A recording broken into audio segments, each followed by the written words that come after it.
बंसीलाल के कुछ दिलचस्प पिक्चर सामने आए हैं जो कहीं ना कहीं इस बात का सबूत है कि कोई कहीं जाए, पवन अरुणिता हमेशा एक ही दिशा में रहेंगे।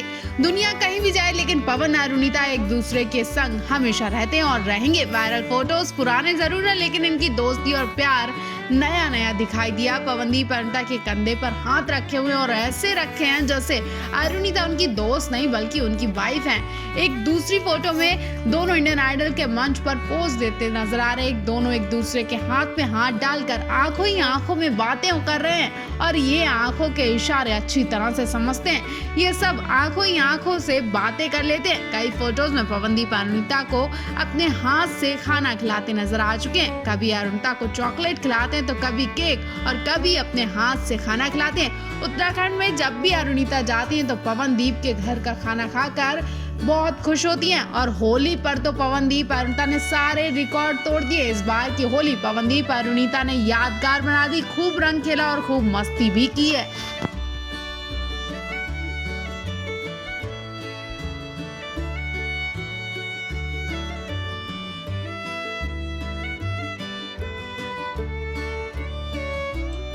मोहम्मद फैज ने सुपरस्टार सिंगर 2 शो जीतने के बाद बताया कि जब मुझे विजेता घोषित किया गया तो मेरे आसपास हर कोई रो रहा था, तालियां बजा रहा था और विजेता घोषित होने के बाद मेरी मां ने मुझे मंच पर गोद में उठा लिया। मेरे पिता भारत से बाहर रहते हैं, मैंने उनसे बात की और वो बहुत खुश हुए। यहाँ तक कि मेरी माँ और बहनों के खुशी के आंसू थे और इन्होंने मुझे अच्छा महसूस कराया। मैं अपने आसपास के सभी लोगों को गर्व करा रहा था, ऐसा मुझे महसूस हुआ। मोहम्मद फैज की जिंदगी का सबसे काला दिन जिसे याद कर बुरी तरह रोते हैं फैज। आप भी सुनकर रो पड़ेंगे। वीडियो स्टार्ट करते हैं लेकिन उससे पहले आपको बता दें कि हमारा ब्रांड न्यू ब्लॉग आ चुका है जो कि धमाल मचा रहा है। वीडियो का लिंक नीचे डिस्क्रिप्शन में दिया है, जल्दी से जाकर चेकआउट करें। सपोर्ट के लिए लाइक करें, शेयर करें और सब्सक्राइब करना बिल्कुल ना भूलें।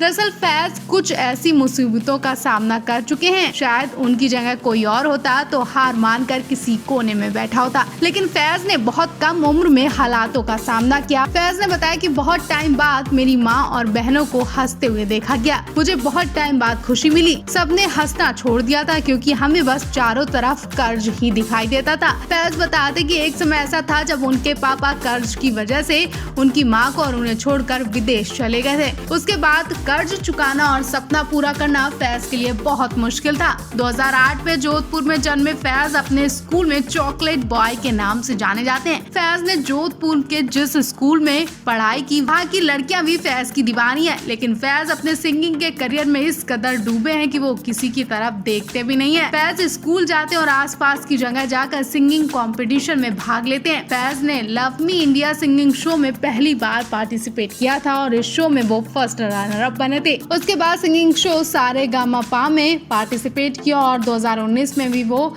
इस शो को नहीं जीत पाए, लेकिन फर्स्ट रनर अप जरूर रहते। उसके बाद फिर उन्होंने सारेगामापा में ऑडिशन दिया और वो टॉप 13 तक जा पाए थे और वापस घर आ गए थे। लेकिन इतनी जगह से सफलता जरूर नहीं मिली, लेकिन फैज को मजबूत बना दिया गया था। उन्हें और ज्यादा एक्सपीरियंस मिला और ये मेहनत उनकी सुपरस्टार सिंगर 2 के मंच पर रंग लाई। फैज ने बताया कि उनके पिता कर्ज की वजह से बाहर चले गए थे, यहाँ उनकी माँ पालन पोषण करती थी और कर्ज की वजह से उन्हें घर बदलने पड़ते थे। पिता सालों बाद आते, वो माँ से भी नहीं बात करते थे। माँ और पिता की दुनिया देखकर फैज ने सोचा कि वो अपने काम की वजह से अपने पिता को मिलवाएंगे और आखिरकार जब वो लव मी इंडिया में फर्स्ट रनर अप बने तो उन्होंने अपने पिता से मुलाकात की और उन्हें वापस अपनी माँ से मिलवाया, लेकिन बाद में फिर वो चले गए। अब जाकर उनके घर में हालात सुधरने शुरू हुए हैं। फैज को यकीन है कि वो अपना घर ले लेंगे और पापा भी घर आ जाएंगे, फिर सब साथ रहेंगे और सब कुछ ठीक हो जाएगा। तो फैंस, पवनदीप का आज तुमसे मिलूं मैं गाना रिलीज हो चुका है। हालांकि गाने में सिर्फ पवनदीप की आवाज ली गई है और गाना 2 बच्चों पर फिल्माया गया है। गाने में एक लड़का और लड़की के स्कूल की केमिस्ट्री दिखाई जाती है। छोटी उम्र में दोनों एक दूसरे को टाइम देने लगते हैं। बच्चों ने कमाल की एक्टिंग की है और गाने की शूटिंग किसी खूबसूरत लोकेशन पर शूट की गई है। पवनदीप की आवाज ने गाने में जान डाल दी। पवनदीप के इस गाने पर अरुणिता ने भी प्यार भरा मैसेज दिया है। कहीं न कहीं अरुणिता इस गाने में अपने आप को ढूंढ रही हैं। उन्हें पवनदीप के साथ एक्टिंग करने में बहुत खुशी मिलती है, ऐसा खुद अरुणिता बोल चुकी हैं। और वजह गाने में आपने पवनदीप अरुणिता की एक्टिंग देखी होगी। दोनों ने जबरदस्त एक्टिंग करके खूब मौज मस्ती की।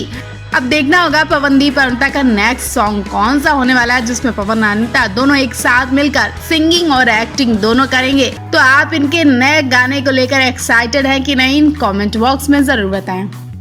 तो फैंस, पवनदीप और अनीता का लद्दाख पे 4 सितंबर को जबरदस्त शो हुआ। हालांकि ये शो के 2-3 दिन पहले ही लद्दाख पहुंच चुके थे, क्योंकि इन्हें लद्दाख में कुछ और भी काम था। इन्हें रोमांटिक वीडियो भी शूट करवानी थी। ऐसे में पवनदीप और अनीता ने शो के 2-3 दिन पहले पहुंचकर खूब मौज मस्ती की, जिसकी वीडियो हम आप तक जल्द पहुँचाएंगे। लेकिन शो वाले दिन ये सुबह जब साउंड चेक करवाने मंच पर पहुंचे तो इन्हें कुछ अजीब लगा, क्योंकि उस वक्त इन्हें भी अंदाजा नहीं था कि लद्दाख में इतने सारे लोग इनकी परफॉर्मेंस देखने आएंगे। रात के वक्त जब इन्होंने मंच पर एंट्री की तो पूरा हॉल लोगों की भीड़ से खचाखच भरा था, जिसकी वीडियो पवनदीप ने अपने इंस्टाग्राम स्टोरी पर शेयर की है। भीड़ देखकर अंदाजा लगाया जा रहा है कि पवनदीप और अनीता के कितने सारे फैंस और उन्हें कितना प्यार करते हैं और कितना पसंद करते हैं। पवनदीप और अनीता अपने आंसू रोक नहीं पाए, वो भी मंच पर इमोशनल हो गए। पवनदीप और अनीता के गाने सुनकर दर्शक कुर्सियां छोड़कर चीखते चिल्लाते नजर आए, नाचते गाते नजर आए और यही प्यार देखकर पवनदीप और अनीता भी इमोशनल हो गए। पवनदीप और अनीता ने सभी को सिर झुकाकर शुक्रिया कहा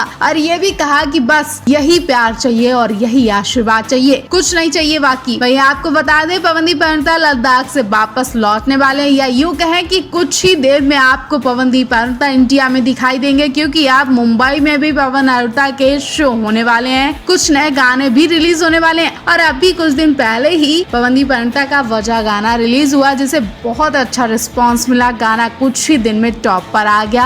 अब देखना होगा पवनदीप और अनीता का नेक्स्ट प्रोजेक्ट क्या होता है।